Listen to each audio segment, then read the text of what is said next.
We're back with the second segment of Talking Law TV with Doug Andrews, talking about everybody's favorite subject, traffic stops. What you should do, or what you should know, what not to do probably. You see those blue lights in your rearview mirror, or you just pass an officer whose heart doesn't start thumping. Oh, that pit in the bottom of your stomach? And you know what? The officer's heart is also thumping. His adrenaline is beginning anytime he turns on the blue lights, because we know that officers are at great risk with every traffic stop. He doesn't know who he's stopping. So the officer is hyper vigilant, looking for things that may be a hazard to him. So there's a lot going on at a traffic stop. Okay, so first of all, let's get past some basic things. True or false, you don't have to stop for an unmarked car? Well, how's he going to signal you to stop? With a light on the dash. Okay. Under Georgia traffic law, to be a valid traffic stop, it's supposed to be a marked unit. But there have been stops made by undercover police cars. If somebody's weaving all of the roadway and for public safety he thinks it's necessary, if I was him, I'd blue light him too. Whether you stop or not because you're nervous that it's a bandit who's pretending to be an officer, if you generally have that concern, excuse me, if you have a cell phone, call 911. They will know what that officer is doing if he's a legitimate officer. He'll have radioed in.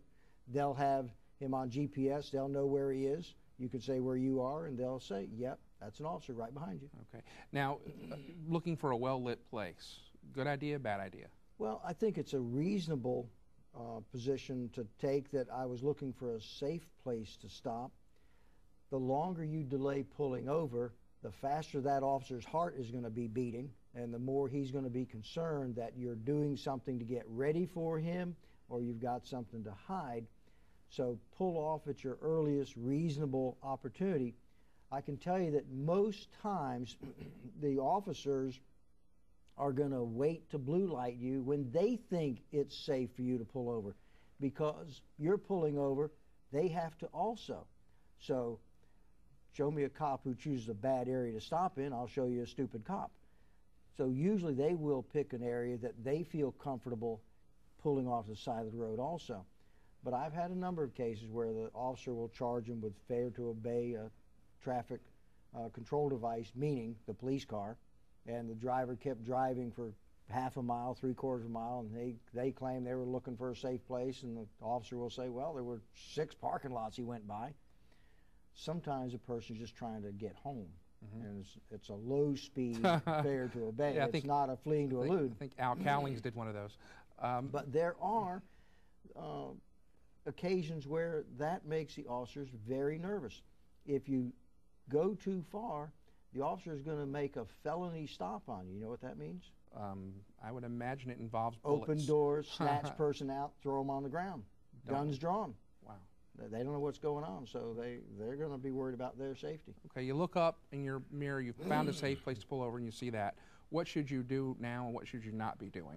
Well, let me say there's something you should do before that ever happens. Have your insurance card handy, where you know where it is, whether it's in a pocket of your visor or just on the inside of your glove box, somewhere that it's not in a bunch of jumble that you have to rummage through, because the officer is going to be nervous you're looking for a gun.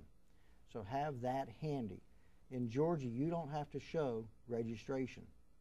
I read a police report the other day where the officer said, I asked him for his insurance and registration. And I talked to the officer. I said, officer, you don't have to have registration in Georgia in your vehicle. California, you do. I said, were you a police officer somewhere else? He said, yeah, in a different state. Now, since our records are online, do you need proof of insurance, or do they have that information? Oh, Lord have mercy. What's strange is if you have proof, it's not binding.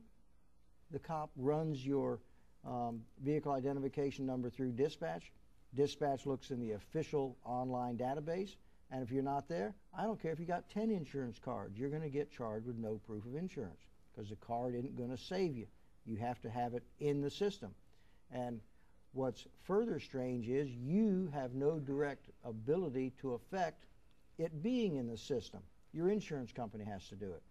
So you can be tagged for not having insurance in the system, when you can't control it, and you may not know it's not in there. And you could have a card that says you have it. That's right. So it may be just a typographical error or something, but you should have an insurance card. That way you can, if you get in an accident, you can share that information with the officer. He can write down the policy, give it to the other person, that information to exchange as you're required by law. Now, you talked about the insurance card just now. If it's in the glove compartment, do I go ahead and get it, or do I wait for the officer? If you know right where it is, I would reach for it and have it in my hand along with my driver's license. I would keep both hands on the steering wheel as the officer approaches so you can see your hands, and ideally you've already got your insurance and your driver's license. If you have to search for it, wait till the officer gets there and say, "Officer, it's in the glove box, can I go look for it?" Okay. Which leads me to, we're going to have a question later, but what happens if I have my little friend with me in the car and it happens to be a gun?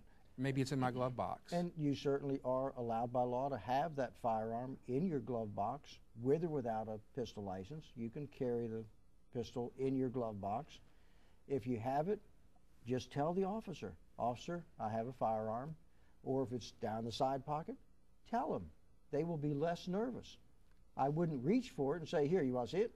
I would let the officer guide your movements. What else should you not do? I would be polite. There's that famous Chris Rock video, how not to get your butt kicked by the police. Be polite to the officer. The officer will be polite back in almost 100% of the cases. Very few officers approach with an attitude, but some of them have a very short fuse if you give them one. I've had some people say, "Well, I had a drink, I just won't roll down the window." Well, be prepared to lose your window or be jerked out of the car. So answer the officer's questions. He is limited legally in the questions he can ask you. Those should be questions related to the purpose of the traffic stop. If you're speeding, he can legitimately say, "Do you know why I stopped you?" And if you say no, or if you say, "Yeah, speeding," say, "Well, do you know how fast you were going?" Those are all legitimate questions. If he says, "Well, where are you coming from?" That's not really a legitimate question, but many times the officers ask it. You don't have to answer those irrelevant questions. In fact, you don't have to answer any questions. This is America. But like many things, there may be consequences. So is it best, if you're going to argue, to save it for court? Absolutely. And if you have an officer who had a really bad day, there's not the place to resolve it. You can issue a complaint to the chief of police. Internal Affairs will investigate it, and if enough people have complained about that officer, he'll probably be history. But you can't fix the problem on the scene, and there's no point in getting into a contest with a cop because he's going to win. Okay, I got about 15 seconds. Quickly, if you weren't pulled over but somebody else was, Georgia has a new law called the Move Over Law. That makes people so angry. You are obligated to move to furthest lane away you can. Just get out of the lane next to that flashing police car. Get away from that lane. If you absolutely cannot, slow down. Very slow down. And it also applies to maintenance trucks on the side of the road, flashing lights, and tow trucks, not just police cars.